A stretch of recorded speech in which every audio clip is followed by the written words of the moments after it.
हरे कृष्णा।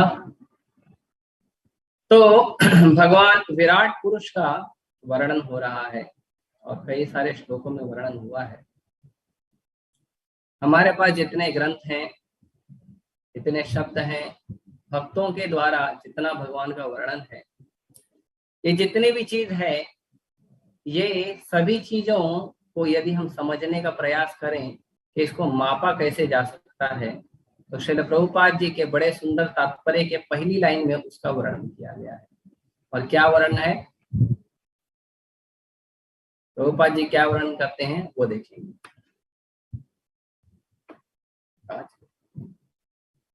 एक मिनट।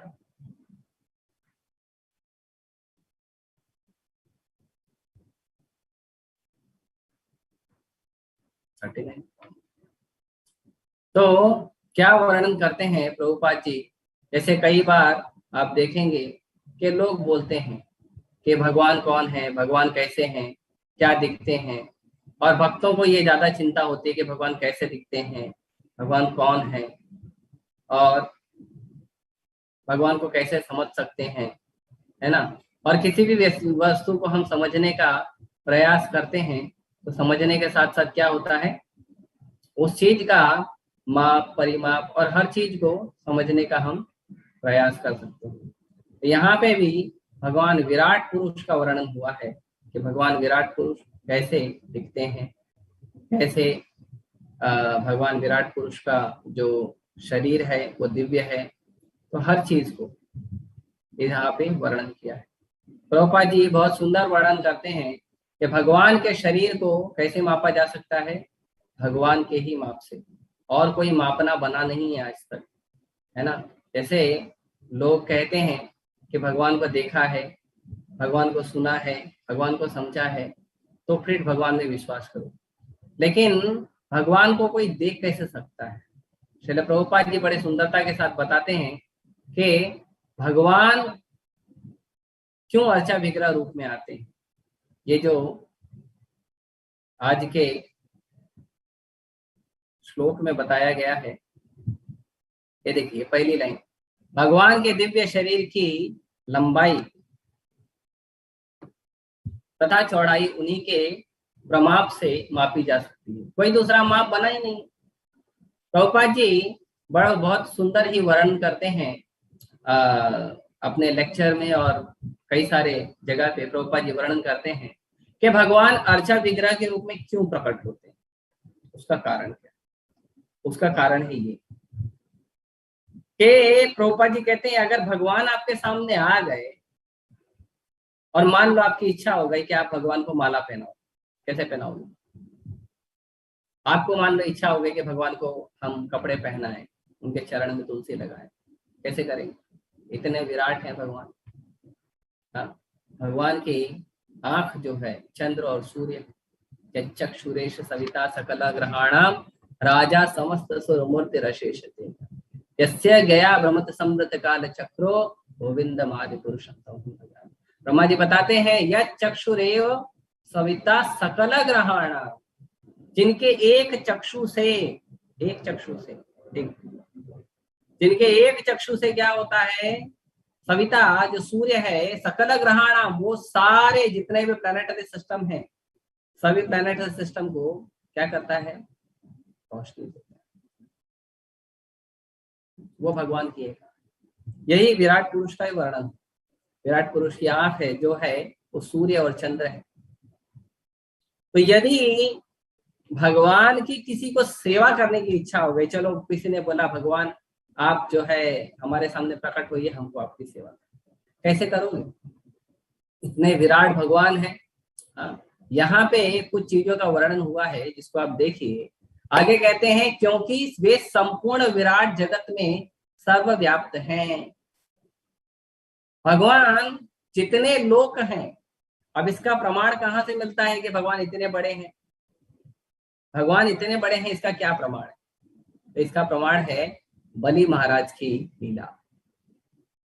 भगवान ने जो लीला किया था बलि महाराज के संग में, ये उसका प्रमाण है। हम लोग गए थे साउथ इंडिया में, तो वहां पे भगवान का बड़ा सुंदर त्रिविक्रम भगवान का बड़ा सुंदर मंदिर है, बहुत। यहाँ पे भी कल्याण में ईस्ट में भी एक मंदिर है, बहुत सुंदर है, लेकिन वो विग्रह बहुत छोटे हैं, मेरे ख्याल से 2-2.5 फुट होंगे।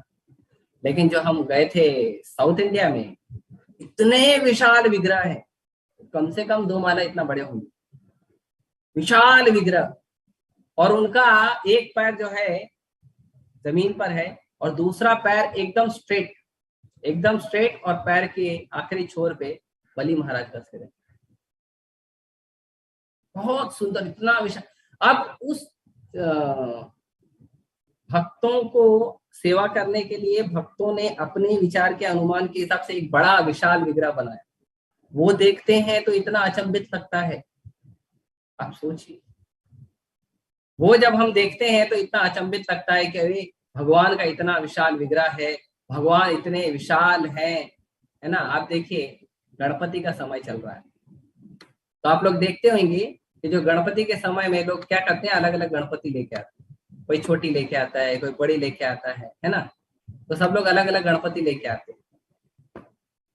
तो जो छोटी छोटी लेके आते हैं तो लोग बोलते हैं कितने क्यूट दिख रहे हैं, है ना। और यही लाल बाग का राजा, है ना, बड़े बड़े गणपति है। हम लोग यहाँ पे अंधेरी में है, अंधेरी में बड़े बड़े गणेश जी हैं। सांताक्रूज में है, सार्वजनिक गणेशोत्सव में जो बड़े विशाल विग्रह होते हैं, तो बड़े बड़े गणेश जी, और लोग देख के एकदम अचंभित हो जाते हैं, इतने बड़े भगवान, इतने बड़े गणेश जी हैं, होते हैं। तो ये जो विराट भगवान का रूप है, ये तो रूप इतना बड़ा है कि इसमें उच्च लोक, मध्य लोक और निम्न लोक सब आ गए। और ये पूरा प्लैनेटरी सिस्टम है क्या, ये भगवान का शरीर ही है और कुछ नहीं। बताइए, भगवान का शरीर ही पूरा, जितने 14 के 14 भुवन है, ये 14 के 14 भुवन जो है ये भगवान के शरीर के अंदर। और उन 14 भुवनों में प्रकाश डालने की जरूरत है। जैसे हम प्रार्थना करते हैं, ओम अज्ञानतिमिरान्धस्य ज्ञानांजन शलाकया चक्षुरुन्मीलितं येन तस्मै श्री गुरुवे नमः, कि हमें अज्ञानता से बाहर निकाले। तो कोई कहेगा हम अज्ञानी थोड़ी है, हम तो पीएचडी किए हैं, हम तो मास्टर्स किए हैं कॉमर्स में, साइंस में, इंजीनियरिंग में, और क्या कहते हैं मेडिकल में, लॉ में, बहुत सारी जगह हमने पढ़ाई तो बहुत किया, इतना बड़ा बड़ा पूथा पढ़े। हालांकि इतना सारा सारा बुक पढ़ते हैं, लेकिन वो भागवतम और भगवत गीता थोड़ा थोड़ा पढ़ नहीं सकते। अगर हम देखेंगे भागवत सप्ताह चल रहा है, ये भद्र पूर्णिमा का समय चल रहा है, आप जाके लोगों को प्रचार करिए कि कहिए आप भागवतम ले लीजिए, तो पूछेंगे कितना बड़ा है, तो उनको बोलते हैं हम एक बॉक्स है उसमें 18 पुस्तक, कौन पढ़ेगा, टेंशन आ जाता। लेकिन उनको पूछिए तुम्हारा बेटा जो इंजीनियरिंग कर रहा है, मेडिकल कर रहा है, या कॉमर्स का, साइंस का पढ़ाई कर रहा है, उसके एक सेमेस्टर की बुक कितनी है बताओ, बताओ। और एक सब्जेक्ट के 3-3 बुक पढ़ते हैं लोग, टेक्स्ट बुक भी पढ़ते हैं, डाइजेस्ट बुक पढ़ते हैं, उसकी सीरीज आती है वो भी पढ़ते हैं, और उसके बाद अलग से नोट्स भी बनाते हैं तो टीचर ने क्वेश्चन बैंक दिया है उसके आधार पे। तो इतना पढ़ाई करते हैं सिर्फ एक सेमेस्टर, 6 महीने के बाद वो पूरी पुस्तक रद्दी हो जाती है। आप उसको बोलो 6 महीने के बाद तो पुस्तक रखी, रद्दी हो गई। वो 6 महीने की पढ़ाई करने के लिए लोग इतनी सारी पुस्तक पढ़ते हैं, और अपने पूरे जीवन को, अपने जीवन को, अपने माता पिता के जीवन को, अपने भाई बंधु के जीवन को, किसी ने शादी ब्याह किया है, पुत्र बच्चे हैं, तो अपने पुत्र पुत्रियों के जीवन को, सबके जीवन को उद्धार के लिए एक भागवतम नहीं खरीदी, एक भगवद्गीता नहीं खरीदी। ये परिस्थिति, इतने ज्यादा लोग भौतिक विचार से ग्रसित हो गए। तो भगवान का जो वर्णन है वो इन सब पुस्तकों में आता है। भगवान का वर्णन भगवान के द्वारा किया गया है। प्रभुपाद जी कहते हैं, Krishna speaks about himself in Bhagavad Gita. आज सुबह में लेक्चर सुन रहा था, उसमें प्रभुपाद जी कहते हैं कि भगवान अपने बारे में भगवद गीता में बता रहे हैं, भागवतम में भगवान अपने बारे में बताते हैं, भक्त भी भगवान के बारे में बताते हैं। तो ये सारा वर्णन होता है। ये जो विराट पुरुष है इनका वर्णन किया गया है। जो तीसरा स्कंद है, तीसरे स्कंद में बहुत सारी जगह भगवान विराट रूप का वर्णन किया है। भगवान की आंखें कैसी है, उसका मापदंड कैसे दिया गया है, भगवान की नाक कैसे है, कान कैसे हैं, भगवान देखना जब शुरू किए तो क्या प्रकट हुआ, सुनना जब शुरू किए तो क्या प्रकट हुआ, मुख जब खोले तो क्या प्रकट हुआ, भगवान की जीवा से क्या प्रकट हुआ। ये सृष्टि में जितनी चीजें हैं वो सभी चीजें भगवान हैं इसलिए, नहीं तो नहीं, भगवान है इसलिए। जैसे मान लो कोई बर्थडे सेलिब्रेट कर तो केक आता है ना, तो कोई आकर्षित चेरी से होता है, कोई उस पर लगे हुए सुंदर एप्पल के कटिंग से आकर्षित होता है, कोई उस पर लगे हुए अलग अलग फलों के कटिंग से आकर्षित होता है, कोई उस पर क्रीम से बना हुआ फूल से आकर्षित होता है। तो कुछ लोग कुछ अच्छा डिजाइन बनाते हैं, डिजाइन से नाम लिखते हैं, उससे आकर्षित होता है। लेकिन जो पूरा केक है, पूरा केक का साइज आप देखिए तो उसका भी सुंदरता एक अलग दिव्य होता है। तो जब हम ये तीसरा स्कंद पढ़ते हैं तो भगवान, हालांकि भगवान का एक सूर्य है, उससे ना जाने कितने लोग आकर्षित है, ना जाने कितने लोग सूर्य की उपासना करते हैं, आपने रोग दोष ना जाने किन किन चीजों से दूर होने के लिए। भगवान के अलग अलग जो विविधताएं हैं भौतिक जगत में, जो दिशाएं हैं, ध्वनि है, स्वाद है, रंग है, रूप है, ये सारी विविधता कहाँ से आई? क्योंकि विराट पुरुष है इसलिए, क्योंकि विराट पुरुष है इसलिए। बहुत सुंदर सुंदर इसमें चीजें प्रभुपाद जी जोड़ी है, हम देखने का प्रयास करेंगे आगे। भौतिक प्रकृति की सुंदरता उनकी निजी सुंदरता के कारण है, फिर भी वे अपनी दिव्य विविधता को सिद्ध करने के लिए सदा भव्य वेश धारण करते हैं। इसमें बताया गया है कि जो भौतिक प्रकृति की सुंदरता है, वो भौतिक प्रकृति की सुंदरता कैसी है? वो सुंदरता है, वो सुंदरता है कैसी? वो है भगवान की सुंदरता के कारण, और किसी कारण नहीं। तो भगवान की सुंदरता के कारण ये भौतिक प्रकृति की सुंदरता है। और ठीक है, कोई कहेगा कि अगर भगवान की सुंदरता के कारण ये भौतिक प्रकृति की सुंदरता है, अगर ऐसा है तो भौतिक प्रकृति को हम समझेंगे कैसे? वो भी तब समझेंगे जब भगवान को समझेंगे, क्योंकि हम भगवान को जब तक नहीं समझेंगे तब तक भगवान की एनर्जी को कैसे समझेंगे? भगवान की एनर्जी को समझने के लिए भगवान को समझना अति आवश्यक है। इसीलिए बहुत सारे सालों से, युगों युगों से भौतिक संसार में जो वैज्ञानिक लोग हैं बहुत प्रयास कर रहे हैं प्रकृति को समझने का, पानी बनाने का प्रयास कर रहे हैं, ना जाने कब से बहुत प्रयास करें भौतिक प्रकृति को समझने का। अगर आप अच्छे से समझ गए हो भौतिक प्रकृति को, तो भौतिक प्रकृति में जो नई नई बीमारियां आ रही है उससे डील क्यों नहीं कर पा रहे? भौतिक प्रकृति में जो नए नए चैलेंजेस आ रहे हैं उनको क्यों नहीं डील कर पा रहे हो? क्योंकि आपने अभी तक भौतिक प्रकृति को नहीं समझा है।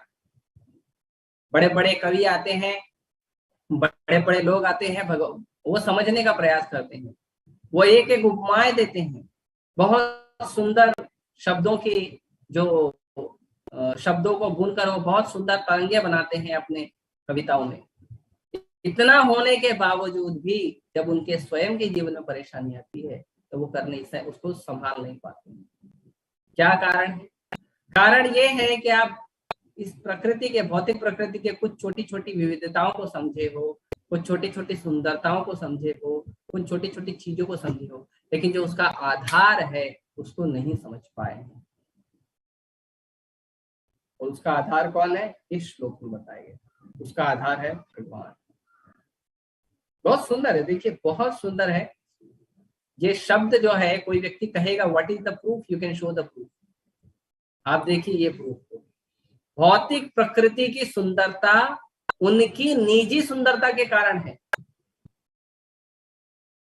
भौतिक प्रकृति में जो सुंदरता है वो भगवान के निजी सुंदरता के कारण है, लेकिन फिर भी भगवान अलग अलग दिव्य सदा भव्य वेश धारण करते हैं अपनी विविधता को सिद्ध करने के लिए। फिर भी भगवान इतने सुंदर है। आप आइए राधा राज बिहारी को देखिए, रोज दर्शन आता ही होगा।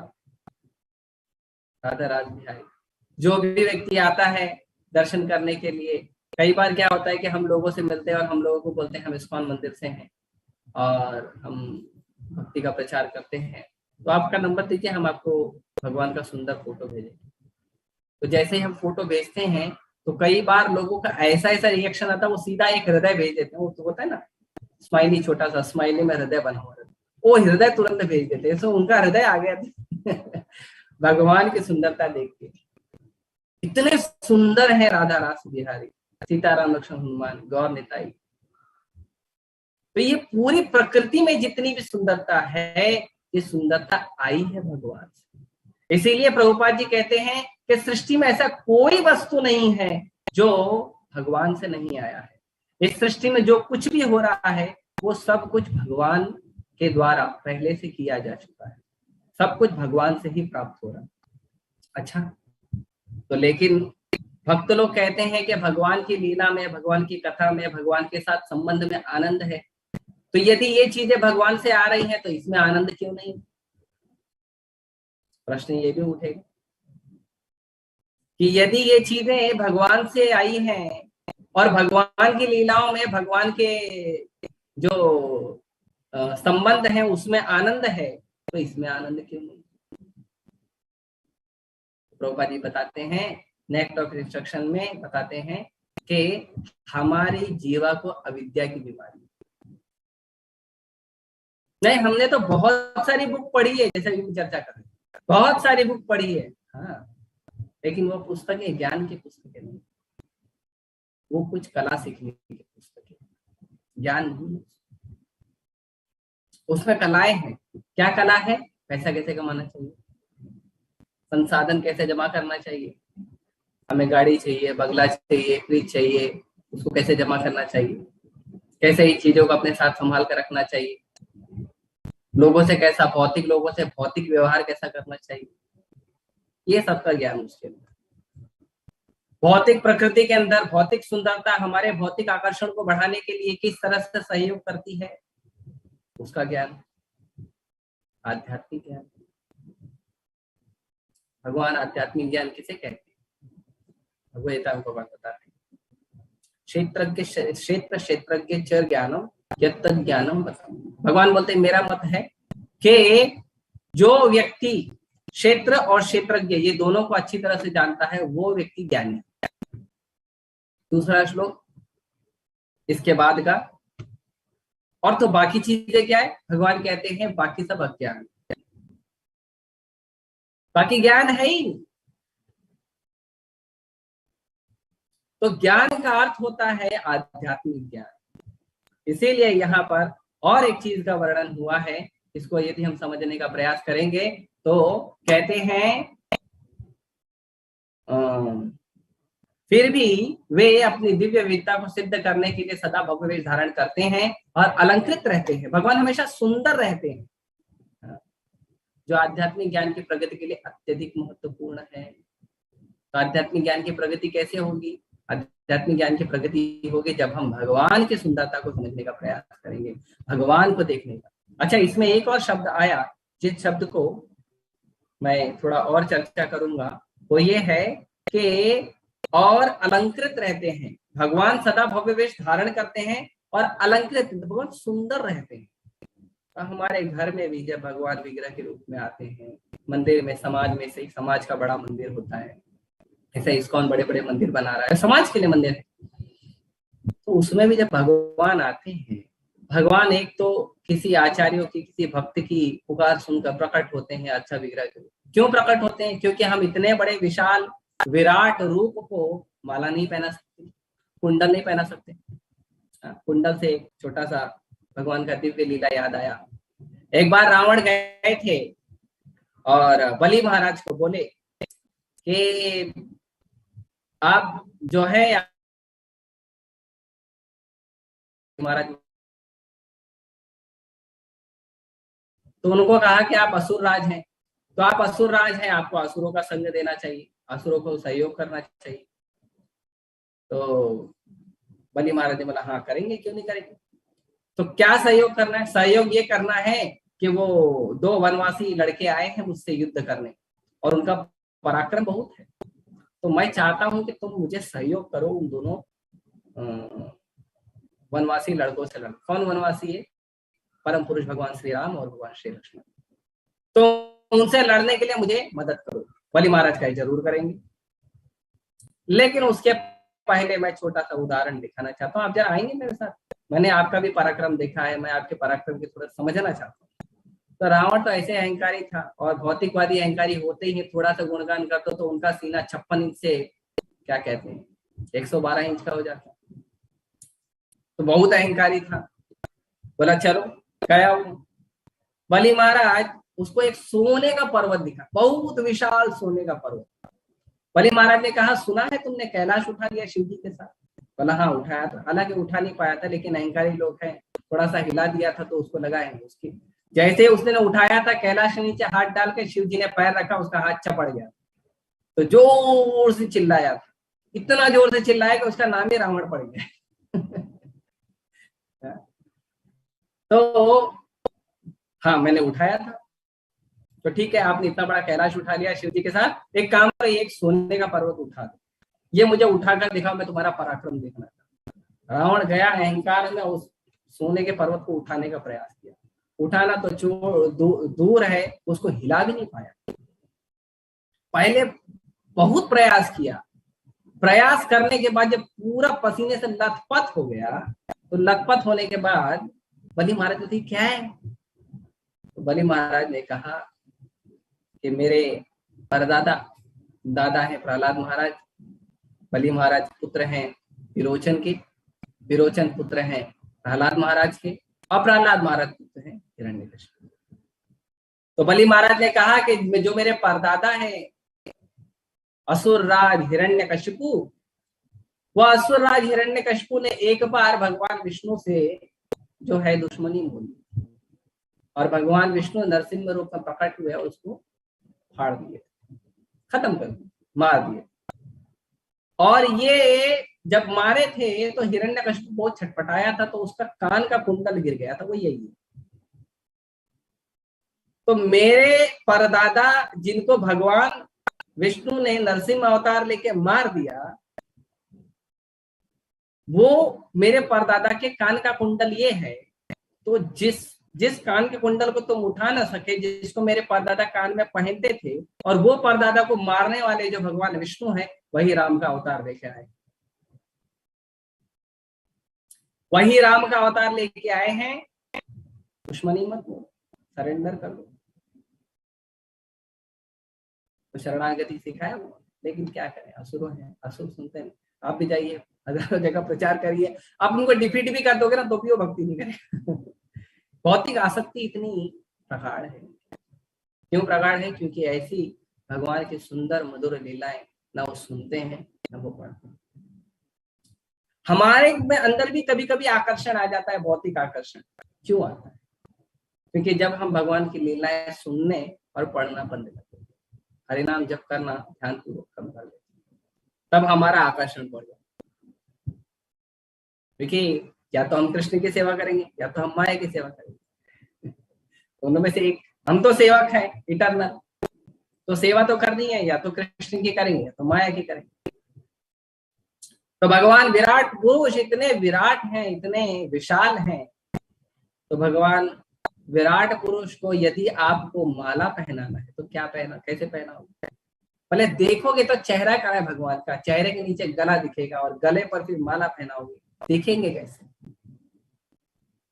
नहीं देख पाई। भगवान के हाथ में फूल देना है, जैसे हम लोग भगवान के श्रृंगार करते हैं, श्रीमती राधा रानी के हाथ में फूल देते हैं। भगवान का विराट पुरुष है, आप एक फूल कैसे दोगे भगवान को? भगवान का श्रृंगार कैसे करोगे? मुकुट है, पगड़ी है, कैसे पहनाएंगे? भगवान के चरण में नुपुर का है, चरण पहले ढूंढना पड़ेगा, चरण है किधर, और ढूंढ लिए तो देख कैसे पाएंगे, इतना विशाल है। आप ऐसे ऊपर आकाश को देखो, कितना विशाल है आकाश, को सब भगवान के अंदर है, सब भगवान के अंदर है। कैसे देख पाए? क्या हम विशाल आकाश को अपनी इस छोटी सी दृष्टि से देख पाते हैं? तो पद यही पूछते हैं, how can you see the God with your tiny eyes? इस छोटी सी आंख से हम क्या देख पाएंगे भगवान को? तो भगवान को जब भक्त कहता है हे भगवान मैं आपकी सेवा करना चाहता हूँ, लेकिन इतना विराट रूप का मैं सेवा नहीं कर सकता, कि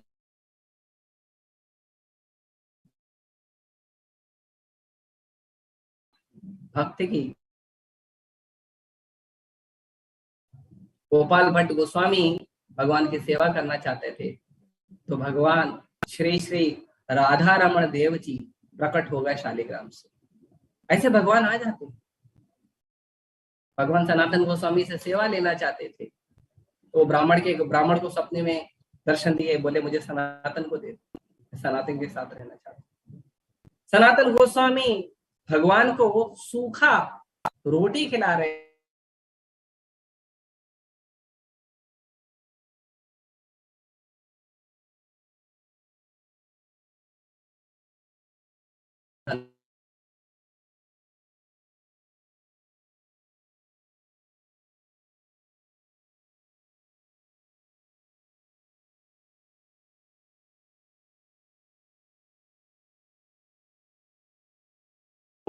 हाथ में कंगन दे,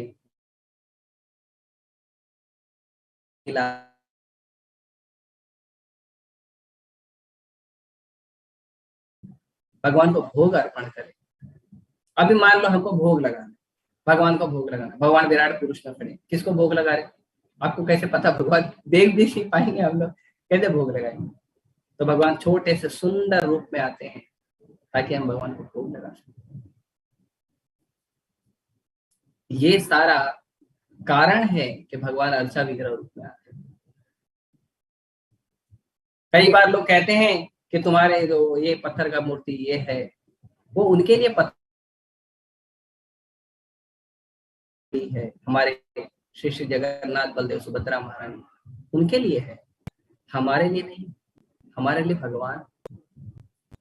जैसे उदाहरण के तौर पे आप जाइए, कोई व्यक्ति देशभक्त है, वो देशभक्त व्यक्ति जब रास्ते पर चलता है तो रास्ते पर वो जब भगत सिंह की मूर्ति देखता है, जब वो इनके गांधी की मूर्ति देखता है, गांधी जी की मूर्ति देखता है, भगत सिंह की मूर्ति देखता है, लाल बहादुर शास्त्री की मूर्ति देखता है, चंद्रशेखर आजाद की मूर्ति देखता है, तो उस समय उसका जो क्या कहते हैं देशभक्ति का भाव है वो थोड़ा सा पंप उठता है। क्यों? अरे हम तो चल रहे हैं, हम तो देखते हैं, ठीक है एक आदमी था जिसने देश के लिए लड़ाई किया था, हम इतना चिंता नहीं करेंगे, या करते भी हैं, हमारे अंदर भी देशभक्ति है, भारत से हमारा हृदय जुड़ा हुआ है, लेकिन उनका ज्यादा होता है हमसे। लेकिन वो तो एक पत्थर है ना, नहीं भावना तो जुड़ी। क्यों? जब कोई व्यक्ति विदेश में रहता है, तो विदेश में रहता है, जब वो बहुत समय तक अपने घर पर नहीं आता है, तो या तो वीडियो कॉलिंग वगैरह कर लेता है। बाद में कोरोना काल में कई जगह पे इंटरनेट की सुविधा बंद करा दी गई थी, तो लोग फोटो को देखकर संतुष्ट होते हैं। क्यों? वो तो पेपर है, पेंट है, क्यों उससे संतुष्ट हो रहा है? वो थोड़ी आपका जो भी चहेता व्यक्ति है या माता है, पिता है, वो थोड़ी है, वो तो पेपर है, पेंट है, उसको क्यों हृदय से लगा रहे हैं? नहीं, भावना जुड़ी। उसी प्रकार पूर्ण पुरुष भगवान के जो सुंदर विग्रह हैं, भक्तों की भावना जुड़ी होती है। वो पत्थर नहीं, वो मूर्ति नहीं, वो कृष्ण है, वो राधा रानी है, गौरताई है, सीताराम उसका हनुमान है, जगन्नाथ बलदेव सुभद्रा है, नरसिम्हा देव है, प्रहलाद महाराज है, श्रील प्रभुपाद है, हमारी भावना जुड़ी। इसी कारण भगवान आते हैं धरती पे, और भगवान का ये अर्चा विग्रह अवतार कहा जाता है कि भगवान हम लोगों को सेवा देने के लिए, हम लोगों पे करुणा करने के लिए वो विराट रूप छोड़कर हम लोगों के लिए छोटा सा रूप बनाकर आए हैं और हमारी सेवा स्वीकार कर रहे हैं। हमें समझना चाहिए। और ये जो भौतिक विविधताएं हैं, भौतिक सुंदरताएं हैं, ये भगवान से आई। और इसी को हम एक्सप्लेन करते हैं जब हमारा एक सेशन होता है substance and shadow. Substance and shadow में हम डिस्कस करते हैं कि जो भी इस धरती पे होता है वो सब कहाँ से होता है? वो परम भगवान के दिव्य धाम में ऑलरेडी हो रहा है। तो वहां आनंद है, यहाँ आनंद क्यों नहीं है? क्योंकि वहां प्रेम है, यहाँ काम। क्योंकि वहां हम सब कुछ करते हैं केवल कृष्ण के लिए, केवल कृष्ण को केंद्र में रख के, और यहाँ व्यक्ति सब कुछ करता है केवल अपने आप को केंद्र में रख के। ईश्वर अहम अहम भोगी सिद्धो हम बलवान, वो अपने आप को समझता है। तो जब तक यदि हमें भौतिक जगत में भी आनंद में रहना है तो कृष्ण को केंद्र में रखिए। प्रभुपाद जी ने हमें यही सिखाया, इस्कॉन मंदिर की स्थापना इसलिए की, भक्तों को यही सिखाया, शास्त्रों से हम यही सीखते हैं, आचार्यों से यही सीखते हैं कि जीवन के केंद्र में यदि कृष्ण को रखेंगे तो हमारा प्रेम बनेगा, और जब प्रेम होगा तो आनंद अपने आप होगा। लेकिन यदि हम कृष्ण की सेवा नहीं करेंगे, कृष्ण से प्रेम नहीं करेंगे, तो वो काम होगा, और वो काम क्या करेगा, हमें कष्ट देगा। अपने इंद्र प्रीति वांछा तारा कहे काम, कृष्ण इंद्र प्रीति इच्छा धरे प्रेम नाम। भगवान श्री कृष्ण के सेवा करेंगे तो वो प्रेम होगा। और ये भगवान इतनी सारी विविधताएं, इतने सारे क्यों करते हैं, ये सारी विविधताएं, ये सारे सुंदर सुंदर रूप, ये उज्जवल प्रकाश, इतने सारे धाम है भारत में। वृंदावन धाम है, कृष्ण बलराम, थोड़ा सा बाजू में चले जाइए अयोध्या धाम है, महाराष्ट्र में भगवान पंढरपुर धाम लेकर आए हैं, उड़ीसा में भगवान जगन्नाथपुरी लेकर आए, बाजू में चले जाइए तो तिरुपति बालाजी हैं, रंगनाथ हैं, ऊपर चले जाइए बद्रीनाथ हैं, इतने धाम हैं। क्षमा कीजिए, कुछ द्वारकापुरी भी है, कुछ मैं धाम का नाम नहीं ले पाया तो क्षमा। तो इतने सारे धाम प्रकट किए, सब वैरायटी है। क्यों ये सारी वैरायटी है? पहली बात तो ये सब ओरिजिनल है, और इसी का डुप्लीकेट जो है धरती पे घूमता है। तो क्योंकि हमारी आसक्ति बहुत सारी वैरायटी से है, तो इसलिए कृष्ण वैरायटी देते हैं। कई बार लोग कहते हैं, अरे आप लोग बोर नहीं हो जाते हो वेजिटेरियन खाते खाते? तो उनको बताना पड़ता है कि वेजिटेरियन का मतलब वैरायटी है। नॉनवेज में क्या है? ओनली फ्लैश, और अलग अलग रूप है तो उसको अलग अलग समझ के खाते हैं लोग। लेकिन वेजिटेबल में ही वैरायटी, क्या क्या वैरायटी, इतने प्रकार के फल हैं, इतने प्रकार के फूल हैं, इतने प्रकार के पौधे हैं, इतने प्रकार की वनस्पतियां हैं, सो मेनी वैरायटीज। और जब आप कृष्ण भक्ति से जुड़ते हो तो और किसी फेस्टिवल में आते तो मिनिमम 56 भोग तो दर्शन करने का इच्छा होता है, ओनली 56 आइटम्स।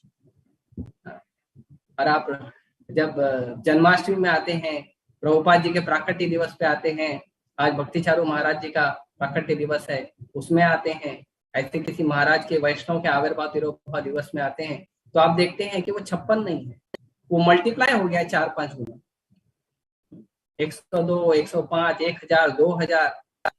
प्रभुपाद जी को अभी हम लोग जनरली प्रभुपाद जी आविर्भाव दिवस के दिन जनरली 1500-1600 आइटम चढ़ते, only vegetarian without onion garlic.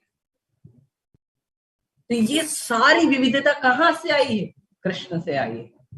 और ये हमारे आध्यात्मिक ज्ञान, आध्यात्मिक बल, आध्यात्मिक कृपा जो भगवान से और हमारे आचार्यों से आती है, उसको बढ़ाने में सहायता करती है। तो ये बहुत सुंदर श्लोक है, और इसके तात्पर्य की एक एक लाइन जो है वो हमारे जीवन को और अच्छा बनाने के लिए, और मधुर बनाने के लिए, हमारी भक्ति को और बढ़ाने के लिए बहुत ही सहायक है। इसे हमें समझना चाहिए, इसीलिए प्रभुपाद जी के शास्त्रों को पढ़ना चाहिए। प्रभुपाद जी ने जो शास्त्र दिए हैं बहुत मधुर है। जो लोग रोज भागवतम सुनते हैं उन्हें पता चलेगा इतना शक्तिशाली है, सुदृढ़ भी है, आनंद में भी है, मधुर भी है, सुंदर भी है। और क्या चाहिए जीवन में? और किसी चीज की जरूरत ही नहीं, मुझे तो नहीं लगता। और किसी को लगता होगा तो ठीक है, प्रयास कर सकते हैं, पर मुझे नहीं लगता और किसी चीज। और भौतिक चीजों के प्रति आकर्षण ही नहीं होगा, बिल्कुल आकर्षण नहीं होगा। एक बार मैं अंधेरी में एक जगह लेक्चर, जगदेव प्रभु ने भेजा था लेक्चर देने के लिए, तो वहां पे करीबन 55-60 लोग थे, लेक्चर सुन रहे थे। तो मैंने उनमें सबको पूछा, आप लोग न्यूज़पेपर पढ़ते हैं? एक व्यक्ति ने हाथ उठाया। 60 लोगों, सब भक्त लोग हैं या संडे प्रोग्राम में।